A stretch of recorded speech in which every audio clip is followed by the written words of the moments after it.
Baik, kita masuk ke pembahasan yang termasuk rumit ya. Masalah wanita yang hamil dan menyusui. Wanita yang hamil dan menyusui. Silakan dibaca. Wanita yang hamil dan menyusui. Wanita yang hamil dan sedang menyusui serta merasa berat melaksanakan ibadah syam atau keduanya merasa khawatir mengganggu kesehatan bayinya bila tetap berpuasa, maka keduanya boleh berbuka dengan mengemban kewajiban membayar fidyah dan tidak ada kewajiban mengkodok bagi mereka. Hal ini mengacu kepada riwayat berikut. Baik, sebelum dibaca riwayat ini. Jadi ingat, kitab ini, kitab Syekh Abdul Azim Al-Wajiz ini banyak mengabaikan pendapat-pendapat ulama yang lainnya. Artinya beliau tidak menyebutkan adanya perselisihan. Karena memang ini buku fikih yang ringkas, yang tujuannya adalah menyebutkan mana yang rajih menurut penulis. Sehingga di sini beliau menyebutkan bahwasanya wanita yang hamil dan menyusui dan merasa berat bagi dia untuk melaksanakan ibadah puasa, khawatir mengganggu bayinya, janinnya, kalau dia tetap puasa maka dia boleh berbuka dengan mengemban kewajiban membayar fidyah saja, nggak punya kewajiban mengqadha. Kemudian disebutkan dalilnya. Coba dibaca dalilnya. An Ibni Abbasin radhiyallahu anhuma qala rukhasa li syekhil kabiri wal ajusal kabirati fi zalika wa huma yutiqani sawma ay yuftira insya'a wa yut'ima kulla yawmi miskina wala qada'a alaihima thumma nusikha zalika fi hazihil ayati faman syahida minkum syahra falyasum wa thabata li syekhil kabiri wal ajusil kabirati iza kana la yutiqani sawma wala hubla wal murdi'i iza khafata aftarata wa ta'amna ini wa at'amata, yang so ini aftarata wa at'amata kulla yaumin miskina. Dari Ibnu Abbas radhiyallahu anhu, ia bertutur, laki-laki yang sudah lanjut usia dan wanita yang sudah lanjut usia merasa amat berat untuk melaksanakan ibadah syam diberi keringanan untuk berbuka kalau keduanya mau, dan harus memberi makan seorang miskin setiap hari dan tidak boleh mengkodok. Kemudian ketentuan itu dihapus oleh ayat ini, faman syahida minkumushi syahro falyasumu. Karena itu falyasumhu. Karena itu, barang siapa di antara kamu hadir di negeri tempat tinggalnya pada bulan itu, maka hendaklah ia berpuasa di bulan itu. Dan tetaplah bagi laki-laki dan wanita yang telah lanjut usia, bila merasa berat menjalankan syam, dan wanita yang hamil dan menyusui yang merasa khawatir mengganggu kesehatan bayinya, agar berbuka, dan mereka harus memberi makan seorang miskin sebagai ganti tiap-tiap hari di mana mereka tidak berpuasa padanya. Barakallahu fiik. Ini ada terjemahan yang mungkin perlu diperbaikin ya. Penyebutan di sini laki-laki yang sudah lanjut usia dan wanita yang sudah lanjut usia merasa berat untuk melaksanakan ibadah siam diberi keringanan. Jadi wahuma yutiqani saum, bukan berat sebenarnya. Mereka mampu berpuasa. Ayyuftira, diperbolehkan bagi mereka untuk memberi makan setiap hari orang miskin, itu bagi yang mau gitu. Jadi bukan merasa berat, tapi merasa mampu melaksanakan ibadah puasa. Setelah itu nanti dihapus, artinya wajib semuanya untuk berpuasa Ramadan. Tapi di sini disebutkan bahwasanya wanita yang hamil dan menyusui kalau takut dengan kesehatan dia atau kesehatan bayinya, maka mereka berdua berbuka, dan disebutkan dalam riwayat Ibnu Abbas ini, athar Ibnu Abbas ini, mereka cukup memberikan makan, tidak disebutkan qadha. Tapi yang selanjutnya, wa anhu qala radhiyallahu anhuma idza khafatil hamilu ala nafsiha wal murdi'u ala waladiha fi ramadan qala yuftirani wa yut'imani makanin kulli yaumin miskina wa la yaqdiyani sauma. Darinya Ibnu Abbas radhiyallahu anhuma Katanya, jika wanita yang hamil merasa khawatir terganggu kesehatan dirinya dan wanita yang menyusui khawatir terganggu kesehatan bayinya ketika berpuasa, hendaklah mereka berbuka dan beri makan kepada orang miskin sebagai ganti setiap hari di mana mereka tidak puasa itu, dan mereka tidak usah mengkodoknya. Nah, jelas. Tidak usah mengkodoknya. Baik, yang terakhir.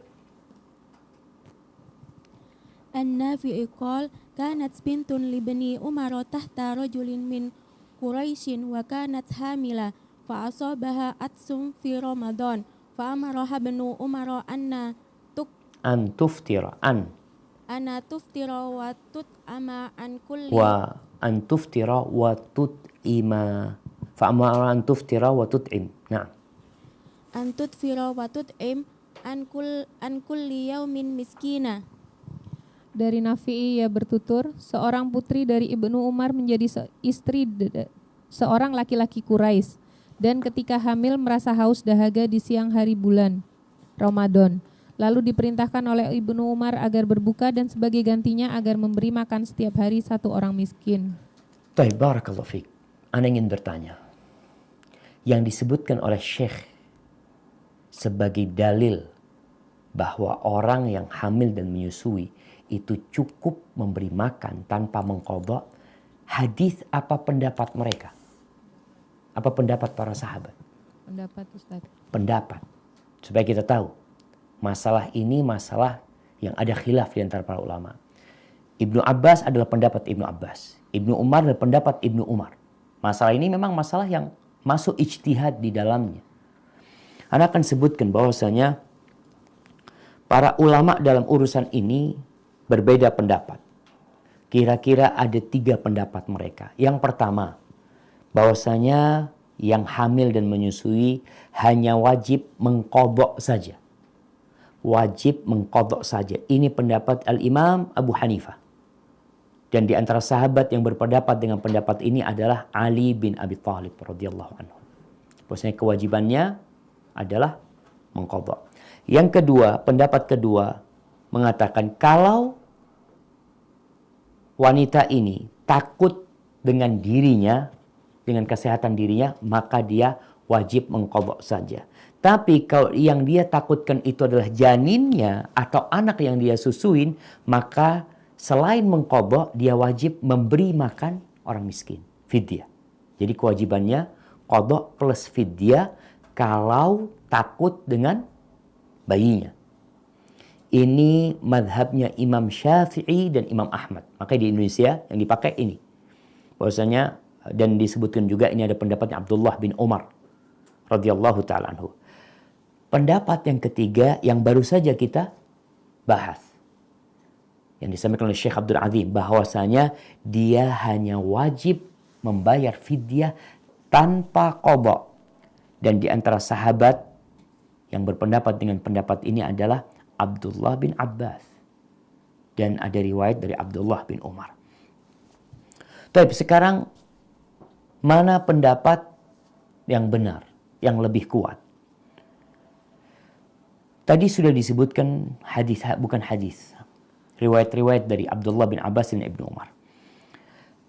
Yang mengatakan kewajibannya itu hanya berpuasa saja, mengqadha saja. Mereka menggunakan dalil yang pertama hadis yang diriwayatkan oleh Imam Nasa'i dari Anas bin Malik radhiyallahu taala anhu bahwa Nabi SAW bersabda, Nabi bersabda, Innallaha wada'a 'anil musafir nisfas shalah was-shaum 'anil hubla wal murdi'. Allah Subhanahu wa taala itu telah menggugurkan buat orang yang safar setengah sholat. 4 jadi 2. Dan puasa buat wanita yang hamil dan menyusui. Artinya dia nggak wajib puasa buat orang hamil dan menyusui. Di sini Nabi SAW menjadikan hukum wanita yang hamil dan menyusui seperti hukumnya musafir. Pertanyaannya, musafir itu kalau Allah itu menggugurkan buat orang yang safar separuh sholat dan puasa. Sholatnya Yang 4 jadi 2, puasanya dia tidak berpuasa. Dan juga buat wanita yang hamil dan menyusui, digugurkan kewajiban puasa. Pertanyaannya ketika Nabi menyamakan sallallahu alaihi wasallam orang yang hamil dengan orang yang safar, apakah orang yang safar itu cukup membayar fidyah atau dia wajib mengqadha? Ibu. Nah, mengqadha. Musafir itu walaupun digugurkan kewajiban puasanya, tapi kewajiban dia adalah membayar dengan mengganti puasanya. Kemudian yang kedua, dalil yang kedua yang mengatakan dia wajib qadha saja adalah kias terhadap orang yang sakit. Di mana orang yang sakit itu dia itu boleh berbuka tapi dia mengqadha.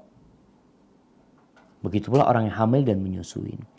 Dan pendapat yang pertama ini, kewajiban mengqadha itu tadi disebutkan oleh pendapatnya Abu Hanifah, dan ulama masa sekarang ini yang menggunakan pendapat ini adalah Ibnu Baz rahimahullahu taala.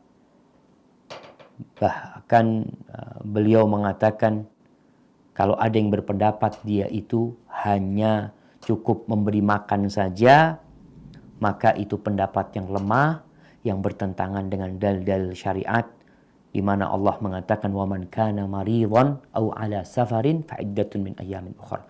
Orang yang sakit dan safar itu mengganti, mengqadha dengan hari-hari yang lainnya. Artinya itu pendapat tadi, tapi pendapat itu kata Ibn Baz pendapat yang lemah. Kemudian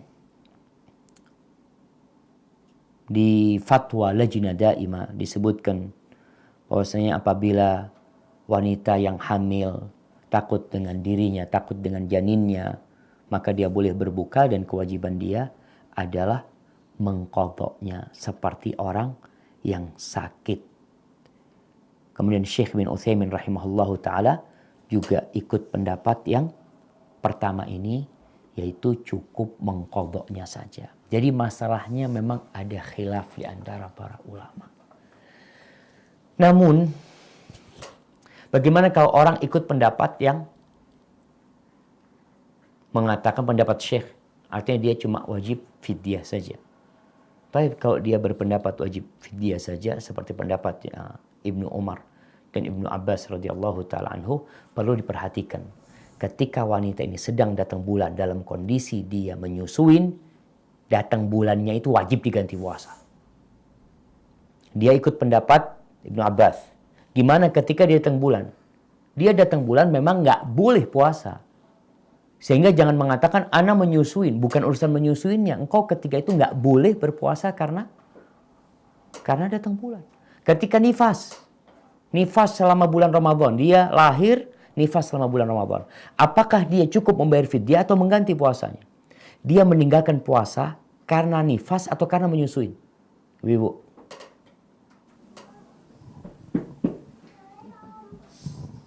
Nah, Karena nifas. Ustaz. karena nifas. Berarti dia mengganti puasanya. Karena orang yang nifas kewajibannya adalah mengganti dan bukan bayar fidyah.